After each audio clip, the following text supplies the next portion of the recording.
नमस्कार, आपका स्वागत है एबीसी न्यूज हिंदी के इस एपिसोड में। मैं हूं कनु सारदा। आज हम बात करेंगे तमिलनाडु में परिसीमन और 3 लैंग्वेज फॉर्मूले को लेकर बढ़ते विरोध की। ये दो मुद्दे न सिर्फ तमिलनाडु की राजनीति को गर्म कर रहे हैं, बल्कि बीजेपी के लिए भी एक बड़ी चुनौती बनते दिख रहे हैं। क्या बीजेपी दक्षिण भारत में पूरी तरह अलग थलग पड़ जाएगी? क्या डीएमके इन मुद्दों को भुनाकर 2024 में और मजबूत होगी? परिसीमन का क्या असर होगा और 3 भाषा नीति को लेकर तमिलनाडु में इतनी नाराजगी क्यों है? इन तमाम सवालों का जवाब अब हम इस पूरे पॉडकास्ट में देने की कोशिश करेंगे, तो अंत तक हमारे साथ बने रहिए। तमिलनाडु की राजनीति में इन दिनों 2 बड़े मुद्दे छाए हुए हैं: परिसीमन और नई शिक्षा नीति के तहत प्रस्तावित 3 भाषा फॉर्मूला। मुख्यमंत्री एम.के. स्टालिन इन दिनों दोनों ही मामलों को केंद्र के खिलाफ हथियार बनाकर जनता के सामने पेश कर रहे हैं। उन्होंने एक ऑल पार्टी मीटिंग बुलाई है, जिसमें एआईएडीएमके, कांग्रेस और अन्य क्षेत्रीय दलों के शामिल होने की संभावना है। बीजेपी ने खुद को इस बैठक से अलग कर लिया है, लेकिन उसकी सहयोगी पार्टी पीएमके इसमें शामिल हो रही है। इससे यह सवाल उठता है कि क्या बीजेपी अपने सहयोगियों का भरोसा खो रही है? अब अगर परिसीमन की बात करें तो यह मुद्दा दक्षिण भारत के सभी राज्यों के लिए चिंता का विषय है। 2026 में होने वाले परिसीमन के बाद लोकसभा सीटों के बंटवारे में बड़ा बदलाव देखने को मिल सकता है। उत्तर भारत की तेजी से बढ़ती जनसंख्या के मुकाबले दक्षिण भारत ने परिवार नियोजन और जनसंख्या नियंत्रण में काफी अच्छा प्रदर्शन किया है। तमिलनाडु, केरल, आंध्र प्रदेश और कर्नाटक जैसे राज्यों को डर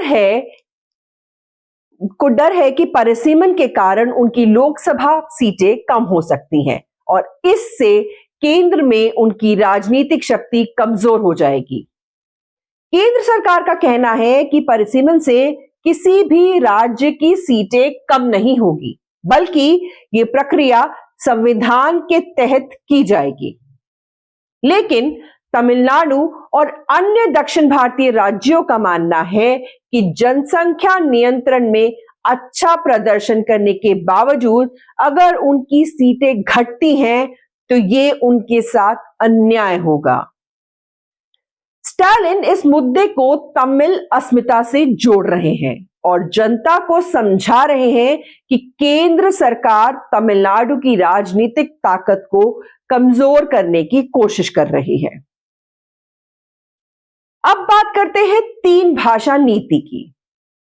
तमिलनाडु हमेशा से ही हिंदी के विरोध में रहा है। राज्य में पहले से ही 2 भाषा नीति लागू है, जिसमें स्टूडेंट्स को सिर्फ तमिल और अंग्रेजी पढ़ाई जाती है। केंद्र सरकार की नई शिक्षा नीति में 3 भाषा फॉर्मूला लाने की बात की गई है, जिसमें एक मातृभाषा, एक अन्य भारतीय भाषा और एक विदेशी यानी कि अंग्रेजी शामिल होंगी। स्टालिन और डीएमके इसे तमिलनाडु पर हिंदी थोपने की साजिश बता रहे हैं। इस मुद्दे पर बीजेपी की स्थिति बेहद चुनौतीपूर्ण हो गई है। तमिलनाडु में बीजेपी लंबे समय से अपने पैर जमाने की कोशिश कर रही है, लेकिन हिंदी विरोधी भावनाओं के चलते उसे अब तक खास सफलता नहीं मिली है। बीजेपी नेता अन्नामलाई का कहना है कि यह सिर्फ राजनीतिक प्रोपेगेंडा है और लोगों को असलियत समझाने की जरूरत है। उनका तर्क है कि जो नेता 3 भाषा नीति का विरोध कर रहे हैं, उनके खुद के बच्चे ऐसे स्कूलों में पढ़ते हैं जहां तीनों भाषाएं सिखाई जाती हैं। लेकिन गरीब और सरकारी स्कूलों में पढ़ने वाले बच्चों को सिर्फ 2 भाषाएं पढ़ने दी जा रही हैं। तमिलनाडु में हिंदी का विरोध कोई नई बात नहीं। 1965 में हिंदी थोपे जाने के विरोध में बड़े स्तर पर प्रदर्शन हुए थे। यही आंदोलन डीएमके के सत्ता में आने की बड़ी वजह बना था।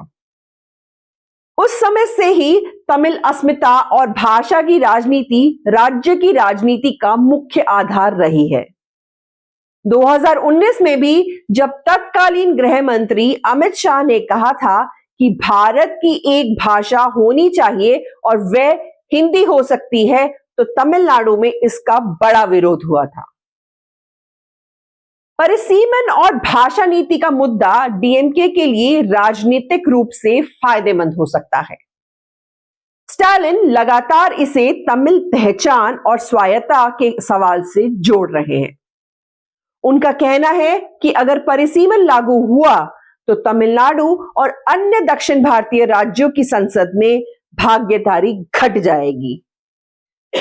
बीजेपी इसे क्षेत्रीय अस्मिता की राजनीति बता रही है और दावा कर रही है कि यह सिर्फ वोट बैंक मजबूत करने की रणनीति है।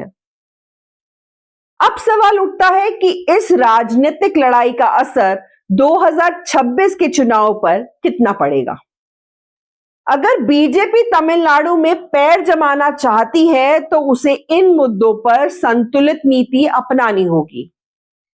बीजेपी के पास अब दो रास्ते हैं, या तो वह लोगों को परिसीमन और 3 भाषा नीति के फायदे समझाने में कामयाब हो, या फिर उसे तमिलनाडु में अपनी रणनीति बदलनी पड़ेगी। विपक्षी पार्टियां परिसीमन और भाषा नीति को केंद्र के खिलाफ हथियार बना रही हैं और इसे दक्षिण बनाम उत्तर की बहस में बदल रही हैं। बीजेपी को इस चुनौती का सामना करना होगा कि वह दक्षिण भारत में खुद को सिर्फ उत्तर भारतीय पार्टी की छवि से बाहर निकालकर वहां की स्थानीय भावनाओं और जरूरत के मुताबिक खुद को पेश कर सके। फिलहाल तमिलनाडु में सियासी घमासान तेज हो चुका है। स्टालिन की रणनीति यह है कि तमिलनाडु की जनता को यह भरोसा दिलाया जाए कि केंद्र उनके अधिकारों को छीनने की कोशिश कर रहा है। बीजेपी को अपने सहयोगियों को भी संतुष्ट रखना होगा और यह सुनिश्चित करना होगा कि वे इस बहस में पूरी तरह अलग थलग ना पड़ जाए। तो दोस्तों, इस मुद्दे पर आपकी क्या राय है?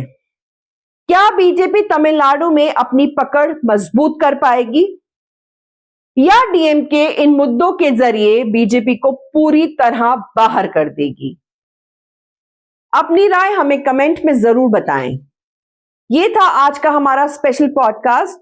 जल्द मिलते हैं एक और नए और बड़े मुद्दे के साथ। तब तक के लिए हमारे साथ बने रहिए। तब तक के लिए धन्यवाद। एबीसी हिंदी न्यूज, आज ही जुड़िए हर खबर के साथ